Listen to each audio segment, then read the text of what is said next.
friends, ladies and gentlemen, and those of you joining us online, at this time we are going to begin the funeral service for Alan R. Burman. If you have a cell phone or a pager, I would ask for you to please take a moment to turn it off or place it in the silent mode. And officiating today's services will be Rabbi Rachel Kaplan-Marks. As we begin our service in just a moment, the rabbi will lead the family in the tradition of Kriya. So for those of you who are wearing a mourner's ribbon, we would invite you to take maybe one little step forward.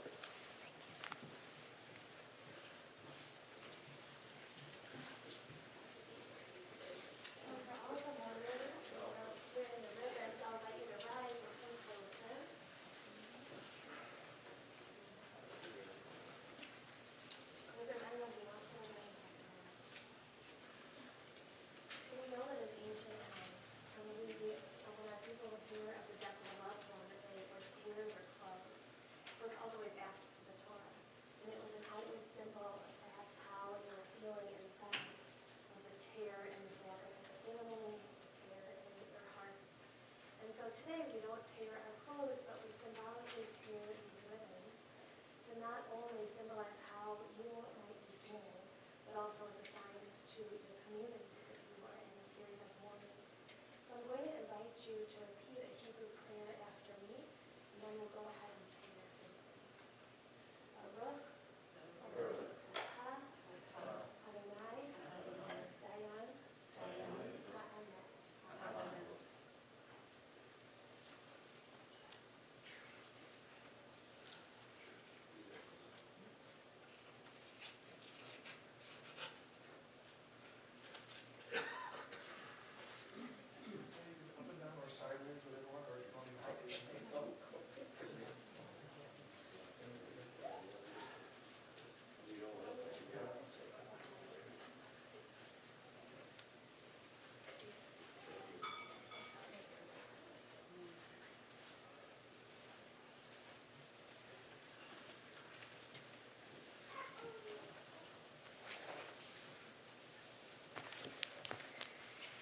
In many ways, it's hard to believe that we are here. Alan was so vibrant and so full of life. He was a beloved friend to so many, son of the late Bessie and Eddie, brother to Helene and David, uncle to Jay, Alav Hashalom, Rana, Jasper, and Bennett, husband to Martha, father to Todd and Kim, Keith, Scott, and Emily, and to Kim and Jason, Kendra, and John, and grandfather to Brett, Blake, Harrison, Elizabeth, and Caleb.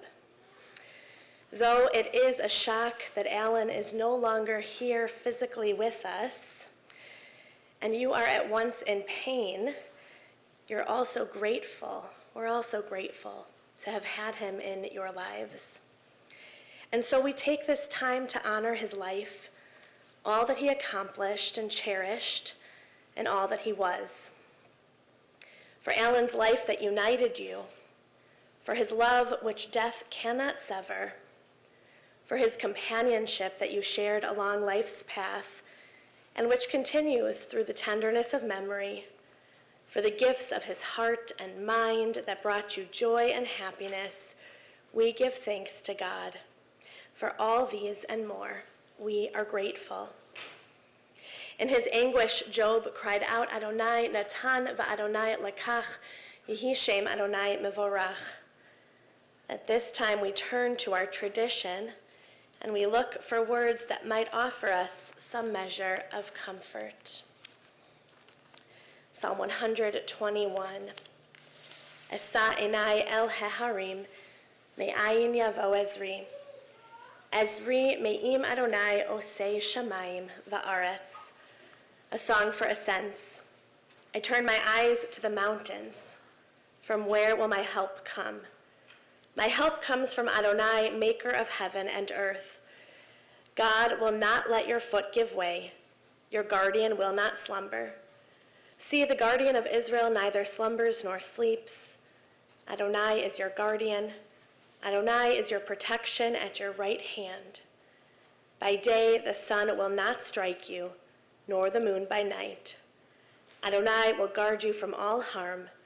God will guard your life. Adonai will guard your going and coming, now and forever.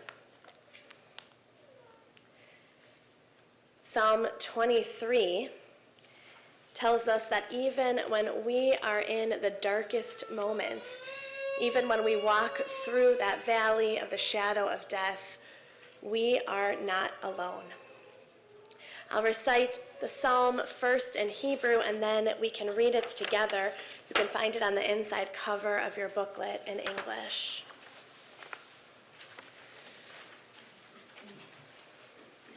Adonai ro'i lo echsar, bin ot deshe yarbitzeni, al mei menuchot yinahaleni, nafshi yeshovev, yancheni b'maglei tzedek lama'an shemo, gam ki elech begates al mavet, lo ira ra, ki ata imadi, shivtecha umin shantecha, hema yinachamuni, ta'aroch lefanai shulchan neged sorarai, dishanta v'shemen roshi, kosi revaya, ach tov v'chesed yerdefuni kol yamei chayai, v'shavti b'veit Adonai, la'orech yamim. Let's read together.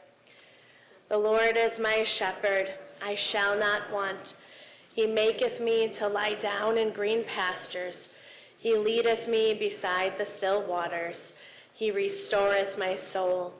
He leadeth me in the paths of righteousness for his name's sake. Yea, though I walk through the valley of the shadow of death, I will fear no evil, for thou art with me. Thy rod and thy staff, they comfort me. Thou preparest a table before me in the presence of mine enemies.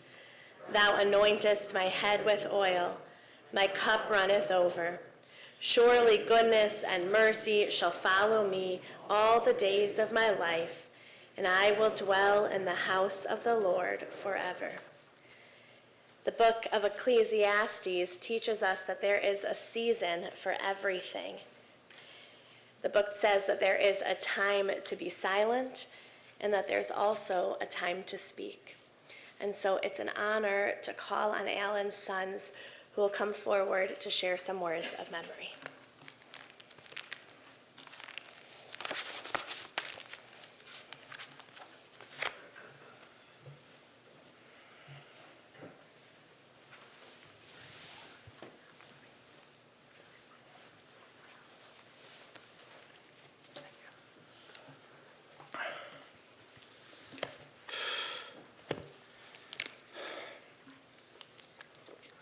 So, I'm Keith, the middle son.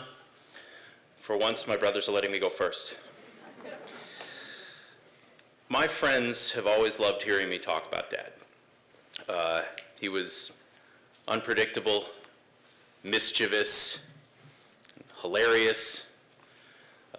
As his favorite singer would say, he was among the very young at heart. This made him a good basis for what my friends called Keith's dad stories, which were always outlandish and moderately unbelievable. There was a time when I was living in Florida, and I told him I'd be flying in for a weekend. And he said, I know, let's keep it a secret. And he called his sister, Helene, and arranged to have everybody meet up at her place for some big announcement. Turns out the big announcement was just I was there. So he kept that a surprise, and that's just kind of how he was. Or there was another time where we were in a car driving through a busy intersection, and he starts acting like he's losing control of the wheel. He says, I can't control the car. We're all terrified. And it turns out he couldn't stop it from going into the Dunkin' Donuts drive-thru. And of course, there was the time when he tried to convince me to open a guitar shop. And I told him no. So he said, how about a bookstore? And I told him no.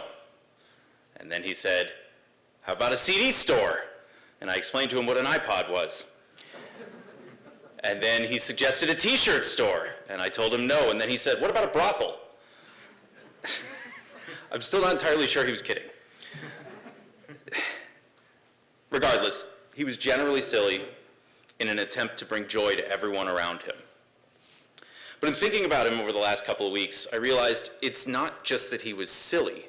What he really was creative. He had an incredible, inventive, irrepressible mind, and was always thinking about what to do next. It's that same creativity that allowed him to come up with the ideas for the various businesses he opened, like Video Plus, or creating the Gray Riders, the motorcycle club. It was that same creativity that always had him suggesting new places to visit, new restaurants to try, new sports to try, like pickleball. He even tried his hand at writing. Over the years, he's written a couple of children's books, although I'm not completely convinced it wasn't the same one multiple times. And he's called me and asked me for help with them. In fact, about 6 weeks ago, he called me up to tell me he had written a song and asked me to help him with it, and he sang it to me. I don't know if any of you have ever heard him sing, but if you have, you'll know that was a terribly painful call. When he was in high school, he auditioned for the school choir, and the choir director told him, "You're the only student I know who can sing in the key of R."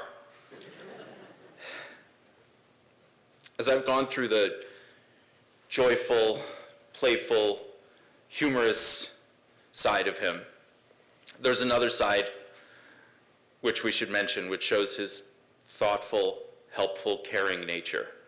My personal favorite, Keith's dad story. One year, one of his students, the day before Thanksgiving, their apartment caught fire. And they lost everything. The father had to jump out of the third-story window just to survive. And Dad called me up and said, "I'm going to pick you up. We're going to go drop off a bunch of supplies for them." And when I got there, his trunk was full of groceries and toilet paper and toothbrushes and hundreds of dollars worth of stuff for this one student and her family. And I think that says an awful lot about his character. You know, he's the type of guy who will joke about opening a brothel, but also the type of guy who will do whatever he can to make everyone feel better.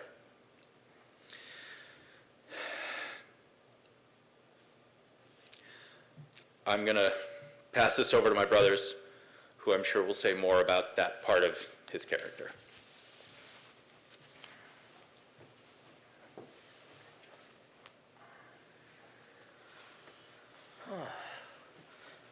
Hello, everybody. There is I'm going to take my mask off. There's two ironies I'm thinking of right off the bat. The first is that I enjoy public speaking, but this is not a speech I ever want to give, and that's why I have notes, because I've never ever given a speech with notes before. And the second ironic thing is that me, Todd, and Keith would always make fun of our dad for crying, and we have been doing it nonstop for the past 2 weeks. So I think Dad would actually get a smile on the last practical joke he played on us. The hardest part when we're trying to do this is how do you sum up a person who's so important to you in 5 minutes? Me, Todd, and Keith, we were just having a million ideas. You know, we were trying to maybe separate him into different aspects of his personality. We were talking about how he was so caring for others, like Keith was mentioning. We were talking about how he always fought and stood up for the little guy. We were talking about how he would do all these goofy things just to make us laugh. But the thing I've kind of narrowed it down to is family. And not just us and Martha, who we love dearly, and Aunt Helene and Uncle Dave and Ronna and Jay and all of these people, but the fact that everybody Dad met, he treated like family. The first one I'm thinking of is my crazy best friend, Solomos. Solomos would say that Dad treated him like he was a fourth son. And Dad would randomly call up Solomos. And I'd be like, "Dad, why the heck are you calling up Solomos? You haven't even talked to me this week." But he would call and they would just chat. And to this day, I don't know what they were talking about, and I don't think I want to, but that's just who Dad was. I think about all my friends, and there was this general feeling whenever they saw him, this general excitement that he had for seeing them and they had for seeing him. I can picture all of them going, "Mr. Burman!" And my dad would respond, "Weatherman, Fonz, Jackie Rowe, Friedman." I need to have friends with better names that aren't as strange, but that's just what I think of when I think of my dad. It's just this general excitement that he would have for people and he would have for others. And I think about those relationships. Dad wanted everybody to be like family. For the past 20 years or so now, I've been watching WrestleMania with my friends from college for 20 years, and I would tell my dad about them. He never even met any of these people, and he was so excited about the prospect of me having such a tight-knit relationship like he had with the knuckleheads in the second row there, Ron, Phil, Okie, Dick, the guys at 912 Linden. He would just get so excited about it, and that's just what I constantly keep thinking about. It's that idea of family, making everyone he met and loved family. Family, going to dinners at Aunt Helene and Uncle Dave's. The unbreakable bond that he had with his sister Helene, which I like to think he instilled in us three, and of course, he was his brother-in-law, but he was more like a brother, Uncle Dave, who we're all still shocked isn't a blood relative. Uncle Dave, how am I doing up here? Is the material okay? The jokes, or they need work? All right, you let me know if the jokes are so-so, I agree. It's just all these little things. I think about Dad at age 60, bragging about our Grandpa Eddie ripping a phone book in half. And he would brag about him like a 6-year-old kid would brag about his dad being a fireman. And I think about the excitement he had when he introduced us to Martha. And he was so excited about expanding on this family. He was so excited about Kim and Kendra. And he would brag about John and Jason and Harrison and Elizabeth and Caleb. And you would have no idea that these people were not his immediate family. I think about Dad calling me up and talking about Brett and Blake and laughing about how Blake's nickname is the Hammer and it's the most warranted nickname in the history of nicknames. I think about years after they divorced, me, my mom, my dad went to visit Keith in Florida, and we all went to Disneyland together.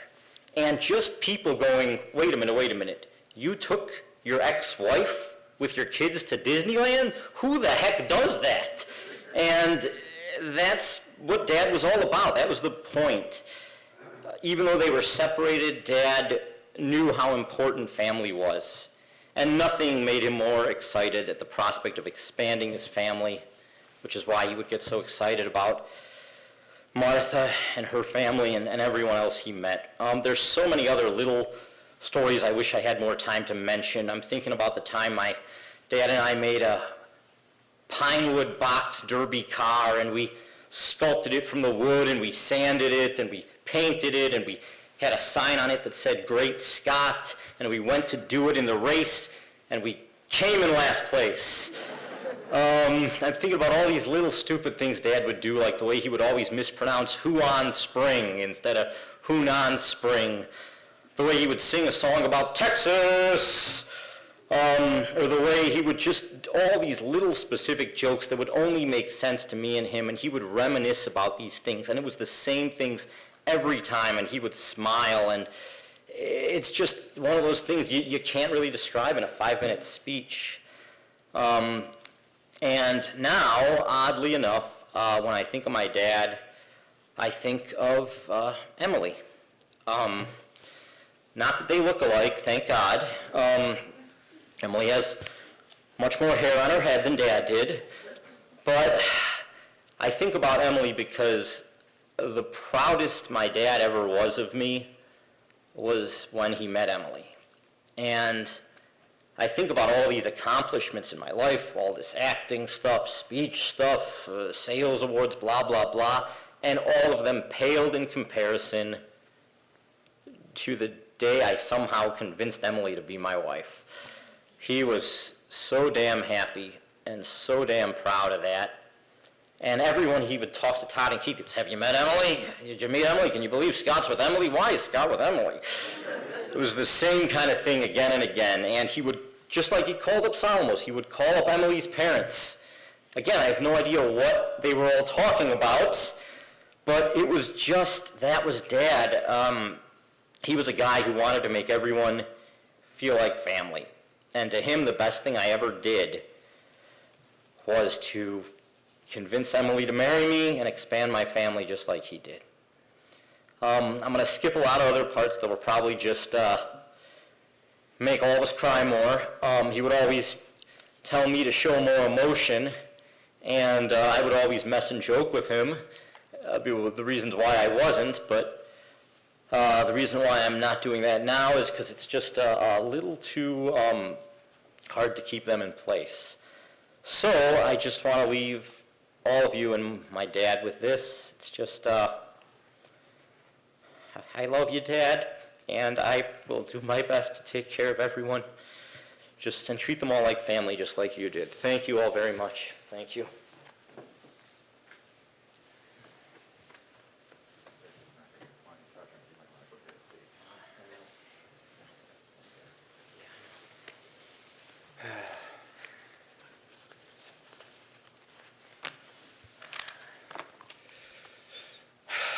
Just like Scott, this is probably one of my first speeches with notes. It is unbelievable. And you're going to have to bear with me because I haven't slept in the last couple of weeks. I think some of you have realized it. You know, grief manifests itself in so many ways, as the rabbi was telling us the other day. It comes over you in waves. You do it. You handle it in different approaches. You know, recognizing how much I miss my dad already. And I missed his voice. I spent the last couple of nights watching videos of him and looking through emails and trying to find other breadcrumbs that he left there. Side note, if any of you have any pictures or videos, please share it with us. We would just love to see it, even if it's inappropriate. You know. Especially if it's inappropriate. You know, it's just difficult. So I realize that we're in a different time right now. You know, nowadays you pick up your phone and you record a speech or you take pictures and you can do it on the fly. But when my dad was growing up, it was quite different. And when I was growing up, it was quite different. You only you know, you didn't have video cameras in people's faces at all times. What you had is the speeches were really at major events. And so what I did is I spent the last couple nights watching those major events. And so because those are the only things I have that I can share along. And that my kids will have and that their kids will hopefully have. So I've been given instructions. Keep it short. By a couple folks. I'm looking at my mothers right now, both of them. And as my dad would say, I'm going to do what I want. So please get comfortable, because it's just starting. So as I looked at all of it, I said I'm going to take the best things from his speeches and put it into my speech, and they're, dispersed in here. And I'm not going to do the singing that he always seemed to add to every speech at every family function. But I thought about the process that he had, and hearing, whether it was our rehearsal dinner or not, and other times, that he would spend he would write and rewrite his speech ad nauseum 20 times, and Martha would be like, "It's time for dinner, let's go." And he'd be like, "Hold on, I'm working on the speech." But I don't have time for that, because we only had a couple days. He would start his speech with, "I'm just going to let my emotions flow." That was one of his sayings that he did. And then he would likely cry a handful of times. And that's not me. But relationships were the most important thing. We talked about how family was so important. And you know, my dad was born to a very, very loving Jewish home of Bessie, Eddie, and his older sister, Helene, of 8 years. They were 8 years apart because there was a child that didn't make it in between. But they had a really special bond, and this was the family relationship was first of 3 special relationships that I categorized within his life, and that he quite frankly felt blessed for, and I've seen it in his notes and some of the things he said.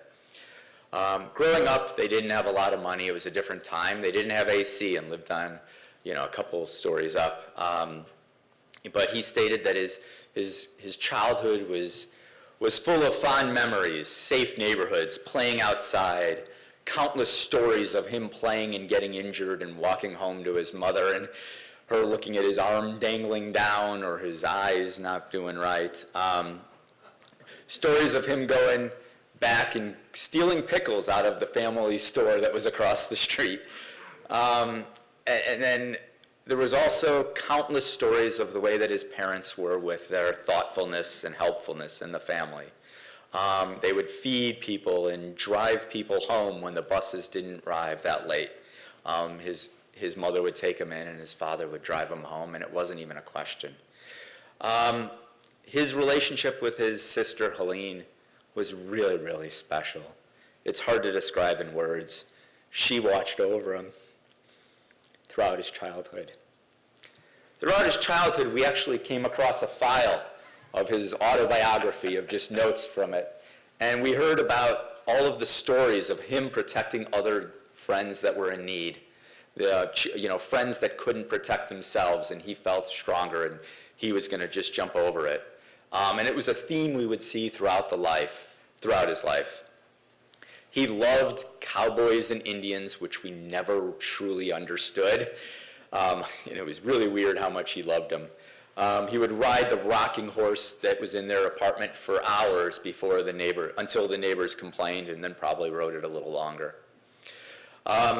As he grew up, he being 8 years younger, Helene met our Uncle Dave that you've heard about.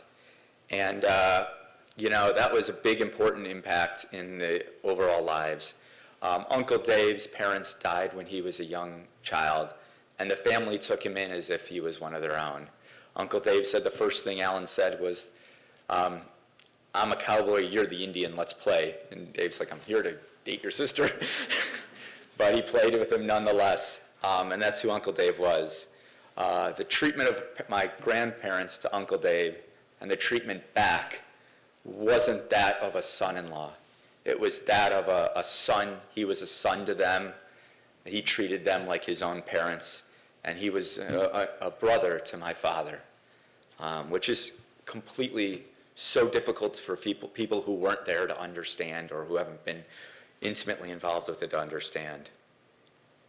Fast forward to high school, where his dreams of becoming a football player were starting to manifest themselves. In 1963, he was part of the Amundsen All-City football team. He had a pick. The highlight of his life, right, Uncle Dave, was in the newspaper that he has laminated hanging in his office that says that the person was stopped by Alan Burman because he was playing defense. And he loved that word stopped, he told me. It was like, it was the thing that he did. You look at look at the things that he did in his high school. He was a letterman. He was an all-star letterman on the volleyball team, which he never even talked about. He was a hall guard. He was in the music festival. He was a jock, and he associated with it, and he was cool, as he would say. He had grease in his hair, and he would ride a motorcycle more dangerously than he should have. A lot safer than he did with some of you gray riders who are here. A lot more dangerous than he did then. We looked at his yearbook, and in the yearbook, if your name is Lawrence, you can write Larry. So obviously, Alan would write Mogan David. So he put a joke, which is a Jewish wine for those of you who don't know. He then graduated. It took a couple years off to train, eventually enrolling in ISU. And he took his education seriously. He would tell us stories that, when he got there, he made sure he got that done, and he would impress upon us how important education is. He also took having fun seriously, and I think he found the right group of guys to do so, as you mentioned. The gang, as they call themselves, and my brothers have mentioned them. And such numerous stories, adventures, fond memories that happened within college, and then the other fishing and cabin and other trips that they had throughout their lives. He would spend countless hours creating a board that they could use on their fishing trips that didn't work and he put so much time and effort into it because he took pride in everything that he did. He would tell stories about how they would steal the price gun out of the grocery store and reprice all of the meat. So if meat was expensive, they would make it pennies, and then they would live like kings on it, and he always would talk about that. And I think when we would tell, as you heard my brothers talk, the stories that we have, he just prayed that we had that kind of relationship with friends. As he continued to grow older, the things that he loved as a child stayed with him throughout his life. It was almost a cartoonish nature, if you will, on the things. It was almost a caricature, if you think about it. He loved the Westerns. In one of his files, he wrote that on his office wall are pictures of a bygone era of the Cowboys matinee stars. He loved Westerns from the 30s to the Roy Rogers Show and Texas Rangers, Cheyenne in the 50s. So many were his favorites. Smiley Burnett, Gabby Hayes, Davy Crockett, Hop Along Cassidy, which he had a big cardboard cutout of, and there's other stories with that. John Wayne, all of those kinds of things. We never could understand it. Playing sports were a critical component of my dad's life. From playing football in his high school and then into as he grew later, he loved the Bears. We'd talk countless hours. We hear stories and we see it on Facebook posts about these people who he's talking about with the Bears, just nonstop. He would call me up and tell me exactly what the Bears needed to do as if he was the GM or the coach. And I would say to him, Dad, you don't have any control over who's on their offensive line, but it wasn't going to stop him. He thought he was the extra member of the Rat Pack. He associated with it. Playing Frank Sinatra throughout the life, having his Jack Daniels in a specific way that every waiter should know that no waiter got right in the history of his life. He loved cookies and nuts to the point where, and he had no self-control over it. I don't know if he knows this, I might have mentioned it once or twice, but before he would come to my house, I would hide them so that he couldn't eat them all. He actually loved dogs.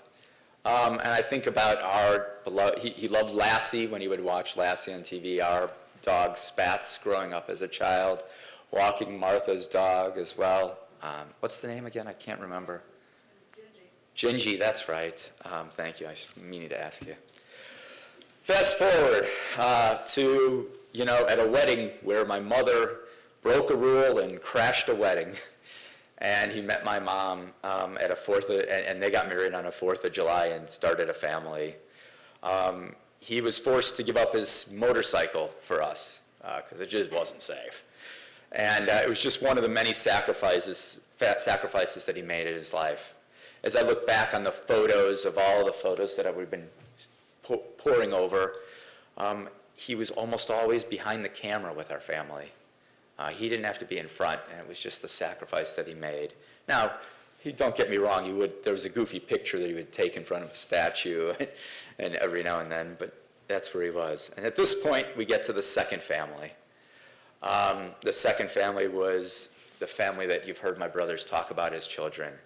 And it was so impossible for anyone to understand. He loved being a dad, and that second family had the get-togethers which were at different places, at his parents' house, Bessie and Eddie, at Helene's house, at our house, Helene and Dave's house. It would always be Helene and Dave, my mom, my dad, my brothers, Rana, Jay, and my in-laws, particularly my grandma Jean. He didn't notice a difference. That's the way it was sort of from his thing. This was the family. I watched actually a 50th wedding anniversary of Helene and Alan's parents, and while we're taking pictures, they yelled, "Jean, get over here," his mother-in-law. They didn't see a distinction, the same way they didn't see the distinction with Dave. And that was critical as his family. He loved being a dad. He stressed education. He tried to pass on his interests. We did countless hours of sports, baseball cards, football, house projects. They'd give us all the toys, the Star Wars, and all the Star Wars action figures, the Nintendo, all of the 80s staples. I would go on errands with him, and I would love it. One day in particular, we went to 5 Dunkin' Donut shops in one day to pick up his coffee, his beloved donut coffee that he had, Dunkin' Donuts coffee that he had to have in a particular way. And I couldn't believe when we went into literally 5 different Dunkin' Donut shops, and every single one of them, the staff knew him. I was like, what kind of a customer are you that would do it? But I think it was the way he treated people and his personality. He was always helping others. He would drop everything if Helene's basement flooded and be there right away. And he was a saver, preparing for the future. He wasn't about material things. He didn't want to get fancy clothes. He just didn't care. He wanted to save and leave it for everybody else. Whenever I would ask him about things, he would say, the important thing is about us being together. And that was always the most important thing. He then became a teacher with his mentor at Swift. I remember going to work with him and the various stories and antics of folks. And then he left teaching for a little while to, there were a couple other businesses, we don't have to get into those, but to do Video Plus. And to us kids, it was about the movies. We got free movies and we got them early. This is amazing. But to him, it was about the family business because it was done with Dave and Helene and the rest of the family, Jay. The charities that they would go to was all about the family. As we grew up, his caring and pride never wavered. We didn't make it easy. 3 cantankerous boys caused him quite a bit of times that would cause him anguish. Yes, you. He would get angry with us, but that would blow over pretty quickly. And for those times that I did, Dad, it wasn't always the easiest. I'm truly sorry. Time flows on and bar mitzvahs would occur. I listened to all those over the last couple of days, and I heard the joy, pride, happiness, contentment. That was a quote from his speech. He would talk about how, in my bar mitzvah, how we laughed together, we argued and cried, more him crying than me, when Mike Richardson was covering Jerry Rice for the Chicago Bears. That was my bar mitzvah speech. But he did said that I enriched our lives and made him and my mother happy people.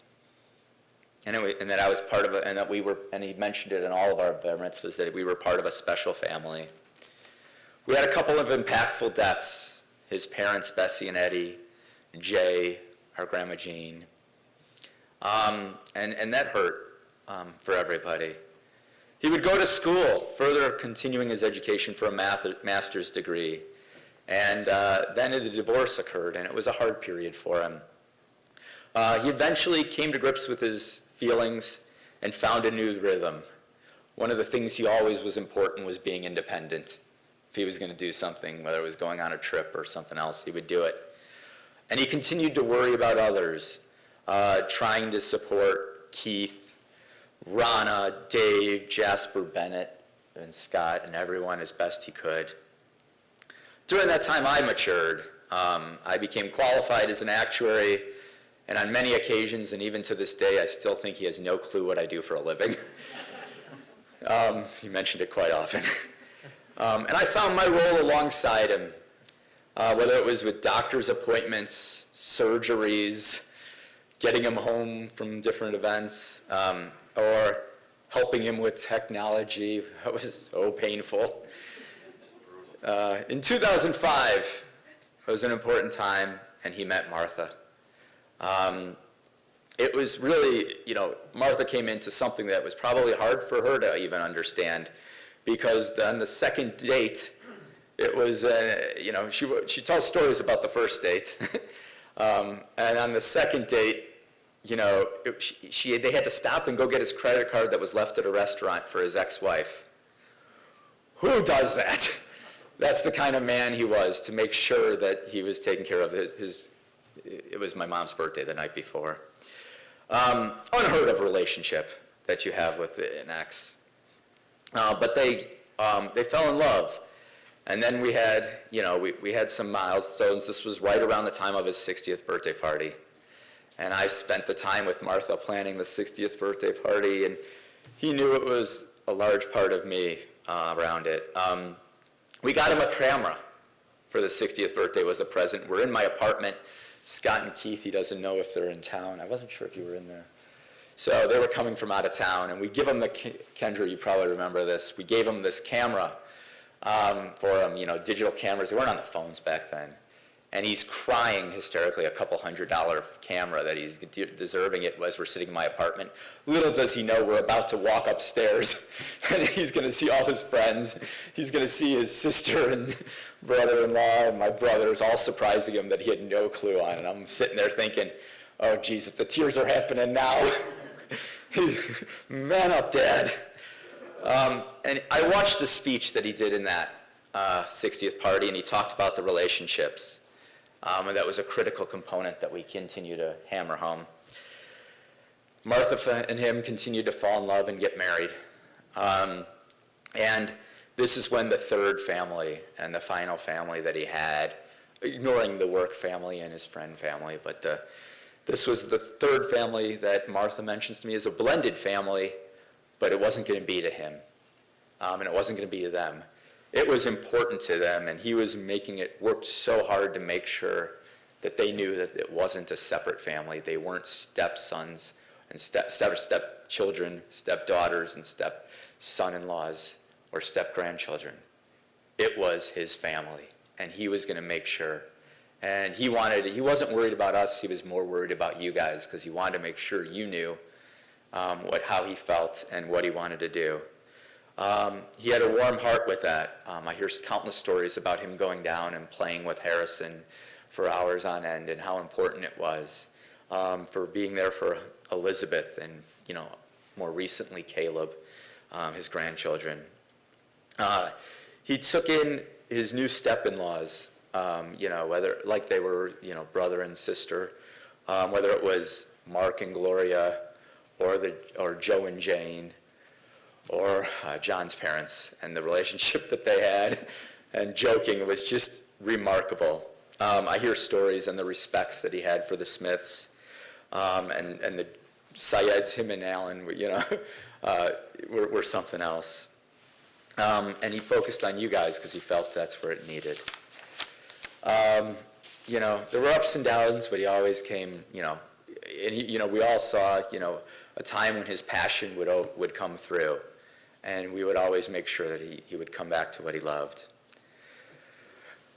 The love of sports was there. I took him to the Super Bowl in Florida when the Bears made it there. I remember us getting so excited seeing Devin Hester catch that, and we knew right when it was there that he was going to score that touchdown. Right when he caught it, I banged on his chest, probably a little too hard, and I said, Dad, this is a touchdown. It was like a Nintendo view, and he knew it, and we were hugging, and the phone picture that comes up when he calls is him tearing up during that moment, tears of joy and happiness. Unfortunately, right after that, his retina detached, and we had to go straight from the Super Bowl, find a way to get him home and get him to the emergency room back here in Chicago, because otherwise he'd be stuck in Florida for months. I remember the night before the Super Bowl, we went to this silly Bears rally, and we're seeing the fridge, and we'd run into Michael Strahan, who towered over my father a little bit. But my dad, joking side, came through and he pretended to tackle Michael Strahan. Why there were no security guards there, I have no idea. But immediately Strahan lit up his smile with my dad, and you could tell. He pushed me, then it was my turn in my relationship, and he met my wife. And he pushed me to get married. Oh, how you have no idea. Married already, Todd. And the first meeting with my wife, when he found out that she liked Frank Sinatra, it was done. She was in.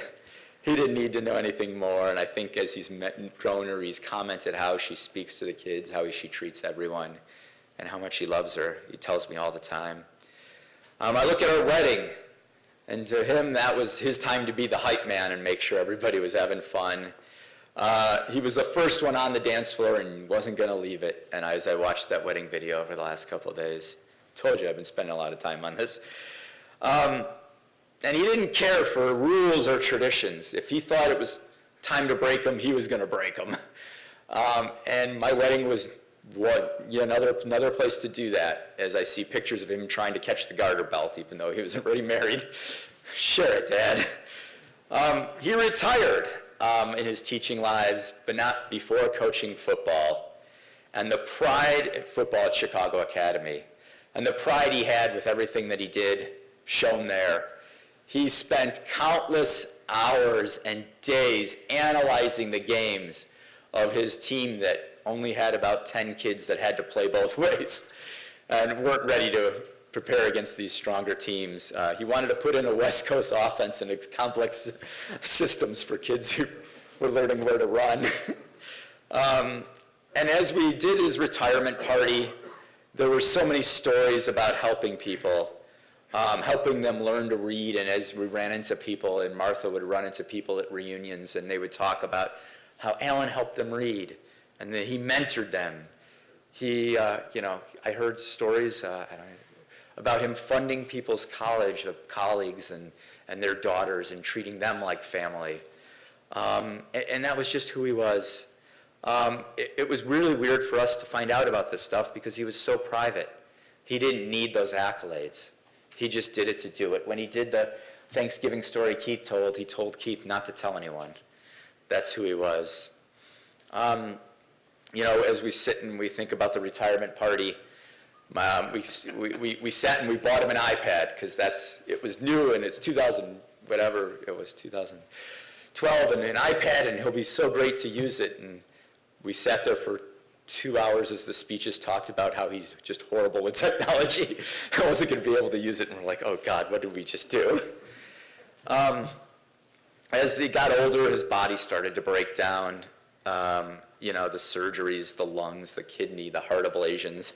The hearing would go, but the spirit never matched his body. He was always young at heart. After his last surgery, he thought he only had about 5 years left. And he was starting to think about that one, and he would talk about it. And so in those last years, he thought about Scott's wedding and how proud he was that he had now a new daughter-in-law. I think maybe it was just shock that Scott was ever going to get married. But he was so proud, and he's been working on his speech nonstop. Didn't have any clue what timing would be with COVID and everything else. Final days came down, and he decided what he wanted to do in the final years with COVID. He planned. He planned during these 5 years. He said, I'm going to work through the scenarios with Martha and my kids and tell them what I want. I'm going to tell them all the different things. I'm going to try to plan as much as I could. We found he wrote autobiographies on the computer. He was so excited to have grandkids. He would send little gifts to them and little gifts to the children. Sometimes he spent more on shipping than the gift was worth. And he still wanted to help out, and he would get so upset with me when I would do things on my own. And I'm like, Dad, you're not going to lift these 100-pound things, but he wasn't going to accept that. I think about some of the times he was helping, whether it was with Kendra and some of the things, her endeavors that he would help her along with, or financially and whatnot. And then when my wife recently had cancer this past year, breast cancer, and he's like, Todd, what do you need? And he just needed to help.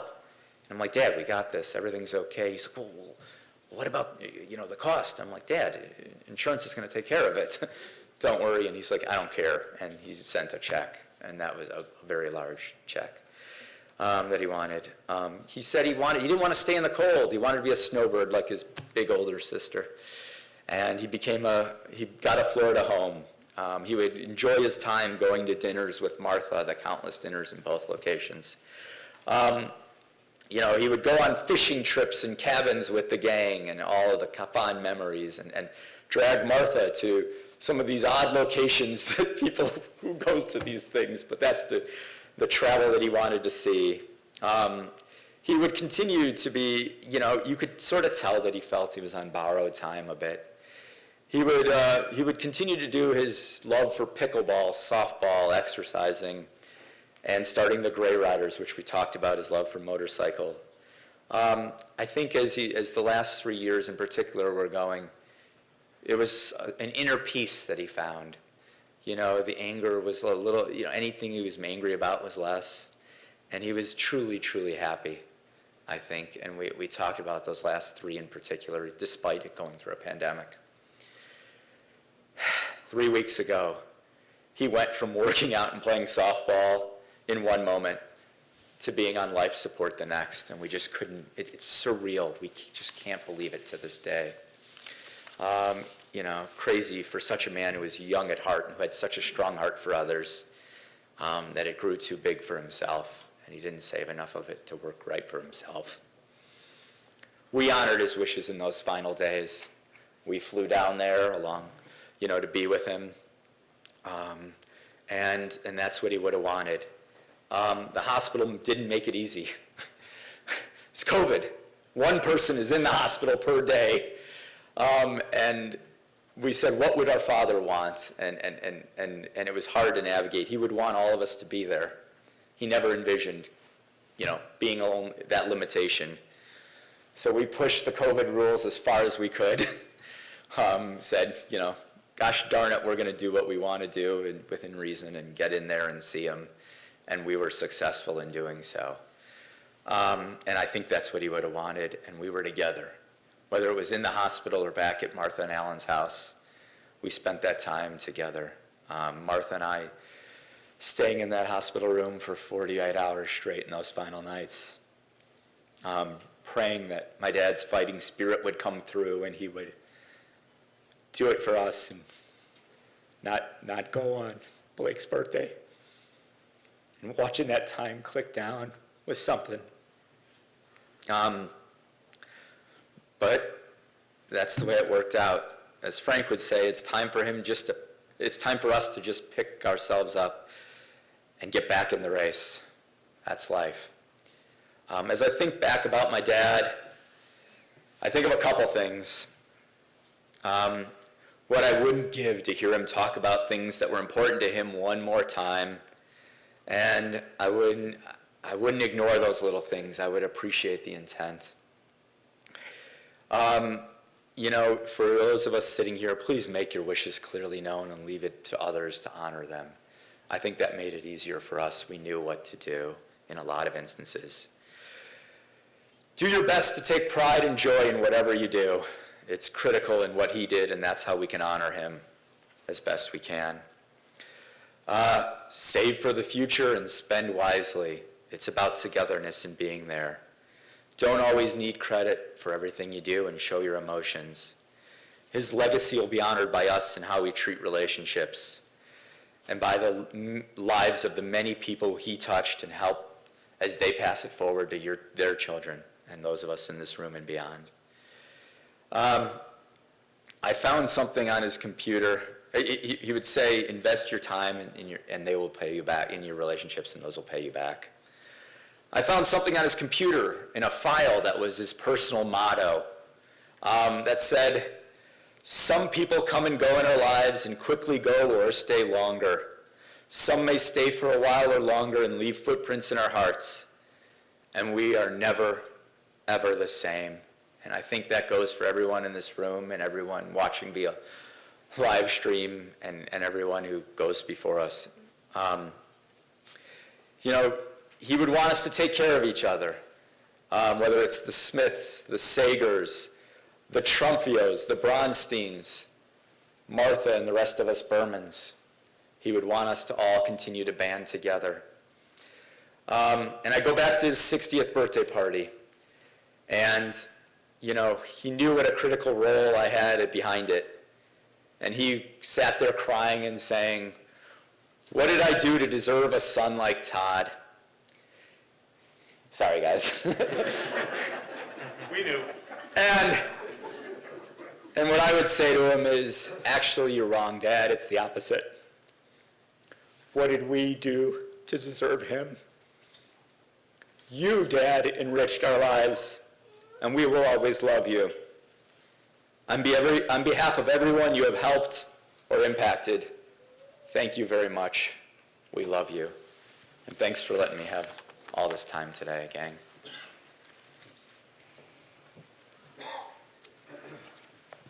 What beautiful tributes from the three of you. Different and yet the same, describing in such a beautiful way your dad. As you've heard, Alan Robert Burman, was a caring person. He was a special education teacher, a case manager and general counselor in elementary schools in the Chicago public school system. He was strong-willed, and that served him well as he fought to help the kids that he served get the best education possible. He also possessed a strong entrepreneurial spirit. In addition to teaching, he started those various side businesses. He was athletic. His childhood dream was to be a professional football player. Alan played football as a student at Amundsen High School and baseball with AZA and throughout his adulthood as well. And not only did Alan play sports, but he was an avid Chicago sports fan. He would cheer on the Bears from his couch with the volume on the TV muted so that he could listen to the superior commentary on the radio, even if the delay between the picture and sound weren't ideal. He was incredibly smart, with an encyclopedic kind of knowledge about all kinds of topics, and he was a good friend. Alan was close with his college friends from ISU, and throughout his life he made room for new friends that would come into the picture as well. Alan had a jovial, youthful spirit. It's not every day that you come across a man in his 70s who has Hoppy, a Hopalong Cassidy cutout in his home. He was a jokester, an inveterate prankster. He would do anything to make people smile. In many ways, up until the end of his life, he possessed the attitude of a young man in his 20s. It wasn't too long ago that he took a solo road trip to Austin to see Scott and Emily. All along the way, he stopped to visit the places in the country that he had never seen before. This trip embodied his independent and truly spontaneous nature. As you've heard, more than anything else, Alan loved his family dearly. For his whole life, he and his sister Helene were always there for one another, no matter what. He was a devoted son to his parents, Bessie and Eddie of blessed memory, and from them he learned the value of helping those less fortunate than himself. That was a lesson he kept with him throughout his life. Alan was married to Martha for 15 and a half happy years. The two blended their families and they blended their lives. They enjoyed their time together, whether in Evanston or Florida, going out to dinner or rooting on for the Chicago Bears. You found companionship in one another. And as you've heard, for Alan, a blended family was simply family. There was no differentiation between step-relatives or relatives related by blood or marriage. This was an attitude that Alan learned early on from his dear parents. The same attitude that family was family extended to Phyllis as well. Phyllis, your children said that you had a good divorce. You worked hard to find the right rhythm, always putting family first. In fact, they remember that the night the divorce was finalized, you went to dinner as a family. And Martha and Phyllis, the two of you developed your own friendship and included one another in holiday gatherings. Simply put, family for Alan was family. Alan loved his children, and as you can all tell, they all loved him in return. Alan would constantly call his children, reporting on his daily workouts. Pretty good for an old man, he would say. Alan had a competitive streak and a fighting spirit. He wanted to do his best, and he wanted that for his children as well. So he'd offer them advice, whether solicited or not, all out of love. Understanding that each of his sons had different needs, Alan treated them fairly, meeting each one's particular needs. Most of all, he was proud of all of his kids. And oh, did he love all of his grandchildren. Alan's youthful spirit came to life as he gifted them toys and spent time with them. And so for this caring grandfather and father, husband, brother, uncle, son, and dear friend, we pray that his soul find its way to peace and protection under God's wing. I invite you to please rise.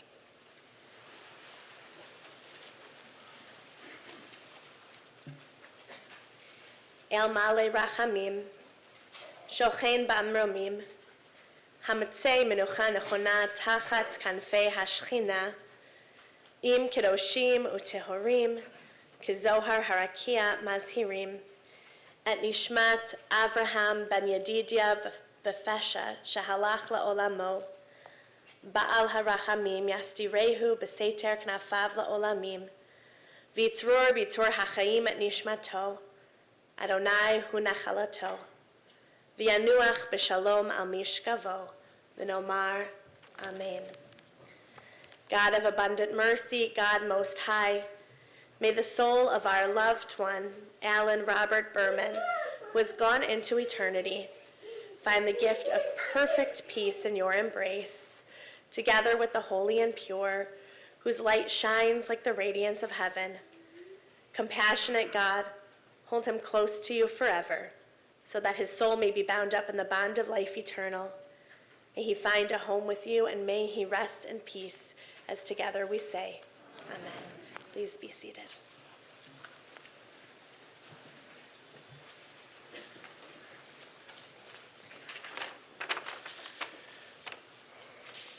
Friends, this concludes the services here at the synagogue. The interment and burial services will continue at Shalom Memorial Park in Arlington Heights.